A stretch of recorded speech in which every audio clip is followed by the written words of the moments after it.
우리는 이번 주 어제 또 그제 아침 설교 말씀을 통해서 우상 숭배하는 이스라엘 모습을 보았습니다. 그리고 올 한 해 우리의 우상을 발견하고 깨뜨리자, 이런 메시지도 들었습니다.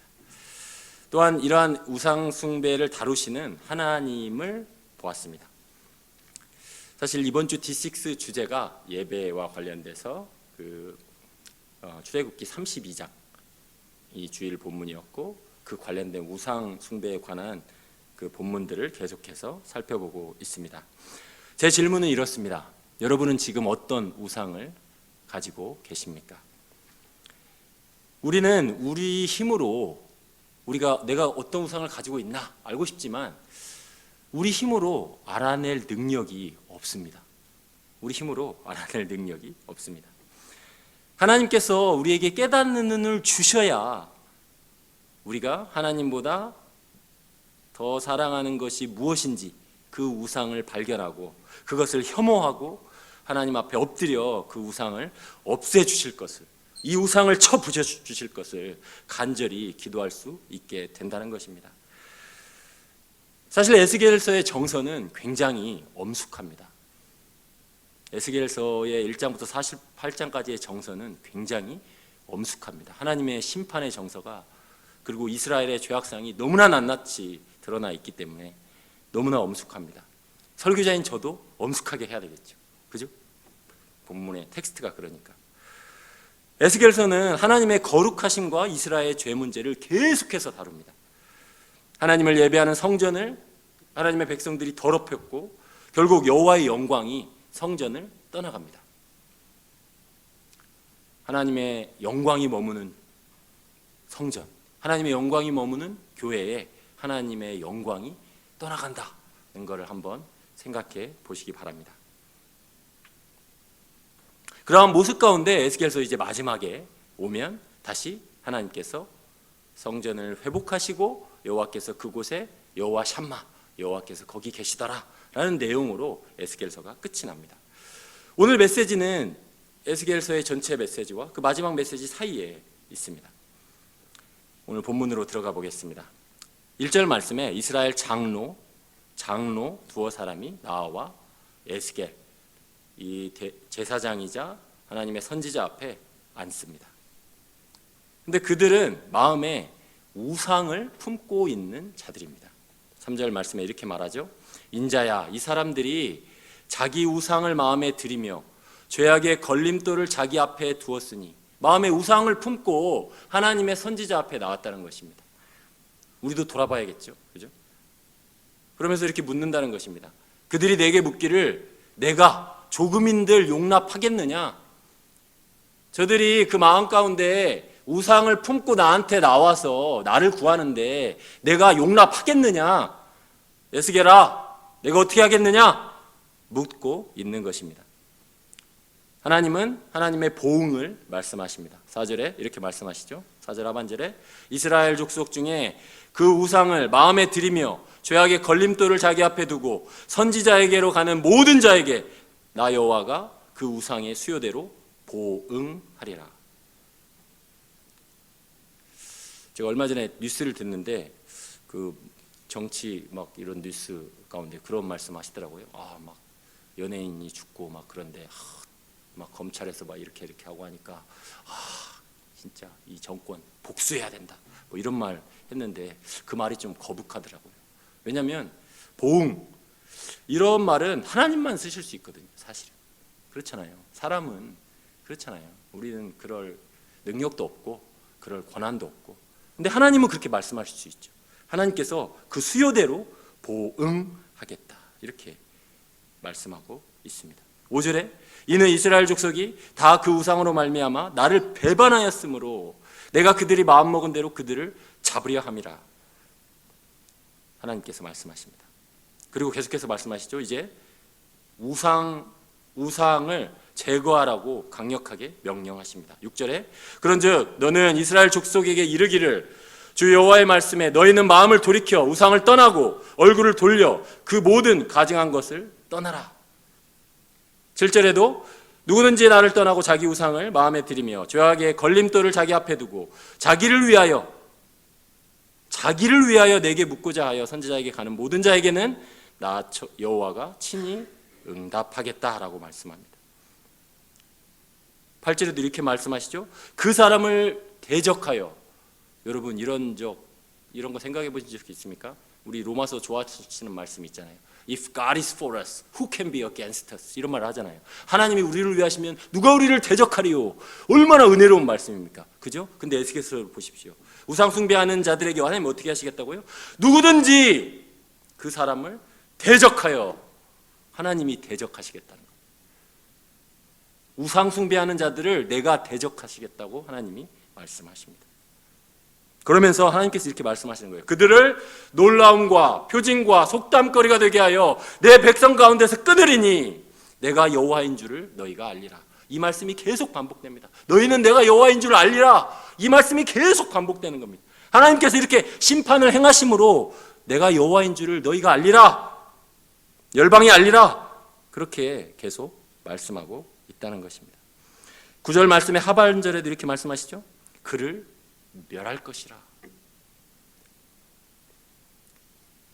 하나님은 우상 제거를 철저하게 요구하십니다. 아주 엄중하게 요구하십니다. 목적이 무엇일까요? 오늘 11절 말씀에 이렇게 되어 있습니다. 이 모든 것을 하시는 목적, 이는 이스라엘 족속이 다시는 미혹되어 나를 떠나지 아니하게 하며 다시는 모든 죄로 스스로 더럽히지 아니하게 하며, 그 다음 말씀 같이 읽을까요? 시작.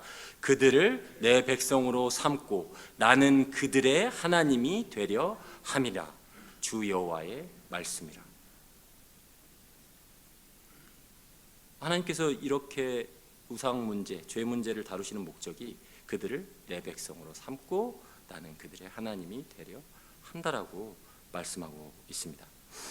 하나님은 우리를 구원하셔서 우리를 그의 백성 삼으셨습니다.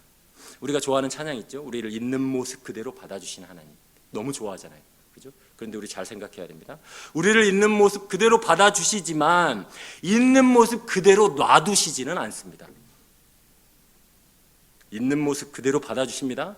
죄인들의 친구로 오셨습니다. 그러나 예수님은 죄를 그대로 놔두시지는 않습니다. 우리는 구원을 받았습니다.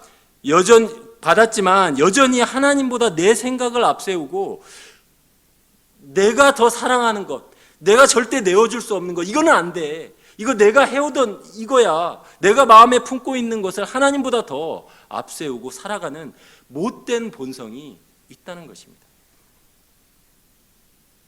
우리는 얼마나 많은 경우에 이미 다 내가 결정해놓고 하나님 이것 좀 도와주세요.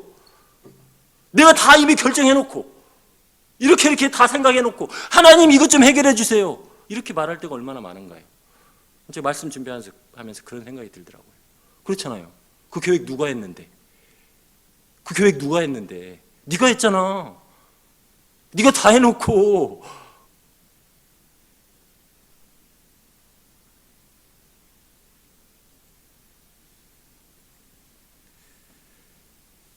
하나님은 우리의 이러한 우상숭배 문제를 놀라운 방식으로 해결하십니다.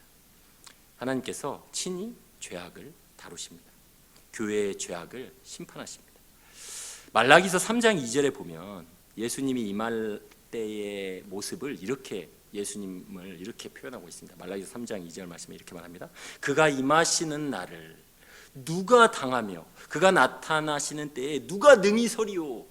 예수님이 오실 그날 누가 능히 서리오. 이건 사실은 먼 그림으로 두 가지를 다 보는 거거든요. 예수님의 초림과 재림을 다 보고 있는 거예요. 그림에서 그런 거 있잖아. 슉 이거 뭐야? 그냥 이렇게 하여튼 그리는 거 있잖아요. 대충 그리는 거. 하여튼 그 먼 그림으로 보면서 그 먼 그림 안에 예수님의 초림과 재림을 보면서 예수님의 그 임함을 누가 능히 서리오 라고 말씀하시면서 이렇게 말하고 있다는 거예요. 예수님의 모습을.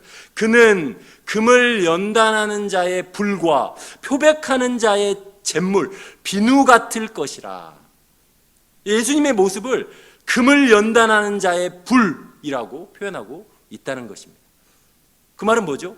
금을 연단할 때에 그 찌꺼기를 순금을 만들기 위해서 불에 담궜다 뺐다 계속 하잖아요. 찌꺼기들을 다 제거하잖아요. 그렇잖아요. 그 일을 예수님께서 하신다는 거죠.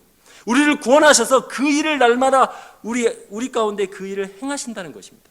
우리에게는 너무 아프지만 우리의 그 소중히 여기고 내가 쌓아왔고 내가 귀하게 여기는 수많은 우상들, 내가 하나님보다 더 귀하게 생각하는 모든 것들을 하나님께서 제거하실 거라는 것입니다. 금을 연단하듯이. 예수님은 그런 비유로 말씀하시죠. 열매 맺는 가지마다 하나님께서 뭐 하신다? 가지치기 하신다. 우리 여기 황인수 성도님 오셨는데 겨울에 가지치기 하시잖아요. 그죠? 네. 다음 열매를 위해서 가지치기 하시잖아요. 그죠? 나무 입장에서는 아프겠죠. 나무 입장에는 아프지. 우리 살점이 떨어져 나가는데, 우리 개혁이라는 말이 가죽을 벗긴다라는 말이잖아요. 개혁 그러잖아요. 가죽 혁자잖아요. 가죽을 얼마나 아파요. 근데 우리는 어떤 면에서 예수 그리스도로 우리의 더러운 옷을 벗고 예수 그리스도로 옷 입은 자로서 단번에 이루어졌지만 그 일을 하나님께서 가지치기 계속 하시는 거죠. 그 일을 계속해 나가는 거예요. 얼마나 아플까요? 그렇잖아요. 우리 우상들이 깨어져 나가는 그 일들이. 잘 생각해 보면 예수님의 이름의 뜻에 예수님의 이름의 뜻이 그가 자기 백성을 죄에서 구원할 자라고 하잖아요. 그죠? 그러니까 from the sin이잖아요. not in the sin이잖아요. 죄 가운데에 놔두어서 우리를 구원하는 것이 아니라 from the sin, 죄로부터 구원하는 거잖아요. 그렇잖아요. 그러니 우리의 나머지의 삶은 뭐예요? 죄악을 걷어내는 과정을 계속 하나님께서 하신다는 거죠. 그렇잖아요. 죄와 함께 구원하는 것이 아니라 죄로부터의 구원이니 하나님은 우리를 가만 놔두시지 않으신다는 것입니다. 죄를 철저하게 씻어내도록 우리를 몰아가신다는 것입니다. 예수님이 이 땅에 오신 이유는 성전에 영광이 떠나간 곳에 영광의 성전으로 오셔서 교회를 거룩하게 하시기 위하심입니다. 더러운 우상숭배의 죄악을 씻어내십니다. 마음에 예수님보다 더 귀하게 여겼던 모든 것을 주님께서 오늘도 여전히 우리 가운데, 마음 가운데 칼질을 하신다는 것입니다. 그러니 예수님을 바라보고 우상숭배의 죄악이 드러나고 아프지만 아까운 것들이 떨어져 나가는 것에 감사하시기 바랍니다. 예수님께서 우리를 우리 자신의 백성 삼으시고 우리의 하나님이 되시려고 이렇게 하신다고 오늘 본문이 말하고 있기 때문입니다. 하나님의 백성은 하나님을 가장 사랑해야 되니까, 하나님과 우리 사이에 그 어떤 것도 두면 안 되니까, 하나님은 우리의 하나님이니까, 그렇잖아요. 내 아내, 내 아들, 내 아버지, 그러잖아요. 나에게 속한 자라는 의미잖아요. 하나님은 우리의 하나님이니까 하나님 닮도록 그렇게 우리를 이끌어 가신다는 것입니다. 제가 말씀을 준비하면서 제 우상이 뭐가 있을까를 좀 생각해 보았습니다. 그러면서 어제 하나님께서 은혜를 주셔서 내 안에 우상이 가장 큰 게 체면이구나. 체면 우상이 좀 떠올랐습니다. 조선족인 제 아내는 싫어하는 이 대한민국에, 절대 오기 싫어하는 이 대한민국에 남편이 신학교 가는 바람에 왔습니다. 재활용품을 열심히 주셨습니다. 우리 집 살림의 90%는 다 재활용품입니다. 그런데 제가 수원에서 신학교 다니면서 아내가 재활용 줍자고 이렇게 여보 소파 나왔어요, 여보 냉장고 나왔어요, 여보 전자레인지 나왔어요. 근데 제 아내 사람들 눈치를 많이 보더라고요. 제 아내.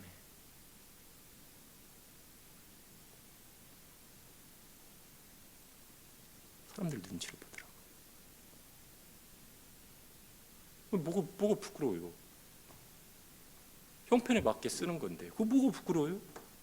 입는 옷 나오면 가져오는 거고, 여보 신발 좋은 거 나왔어, 이거 아내가 주워온 거예요. 이거 아내가 주워온 거.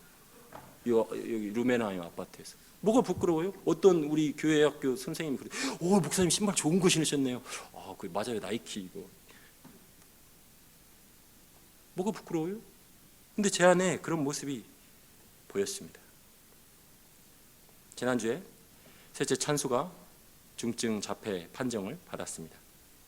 식당에 가면 소리 지르고 돌아다니고 식탁 테이블을 반복적으로 발로 차고 그런 일들이 있습니다. 교회 학교에서도 뭐 돌아다니고 창문에 올라가고 계속 이렇게 돌아다닙니다. 공공장소에서 그러니까 제 안에 이게 내 아들, 목회자 아들이라는 게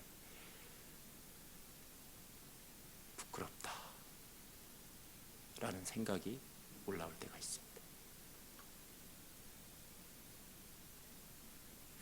하나님은 벌레만도 못한 나를 그리스도 안에서 전혀 부끄러워하지 아니하시는데 내가 무슨 자격으로 하나님이 주신 자녀를 부끄러워한단 말인가 하는 생각이 제 안에 올라왔습니다. 히브리서 11장 16절 말씀에 이렇게 말합니다. 하나님이 그들의 하나님이라 일컬음 받으심을 부끄러워하지 아니하시고 그들을 위하여 한 성을 예비하셨으니 하나님이 부끄러워하지 않으시는데 네가 뭔데 부끄러워해? 네가 뭐야? 왜 부끄러워해?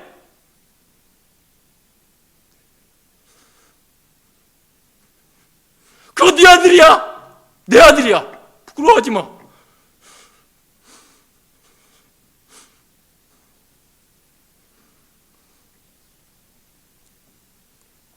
찬수는 말을 못해도 매일 저녁 가정예배 때 우리 똑똑한 찬미도 그러지 않는데 우리 잘생긴 찬양이도 그러지 않는데 기도하자고 하면 거절하는 법이 없습니다.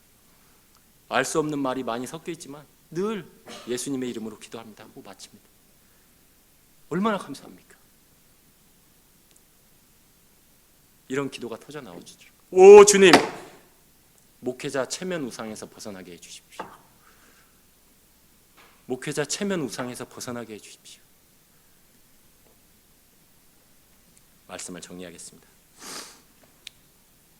하나님은 올 한 해에도 그들을 내 백성 삼고 나는 그들의 하나님이 되려고 교회 공동체의 죄악, 우상 숭배를 제거하실 것입니다.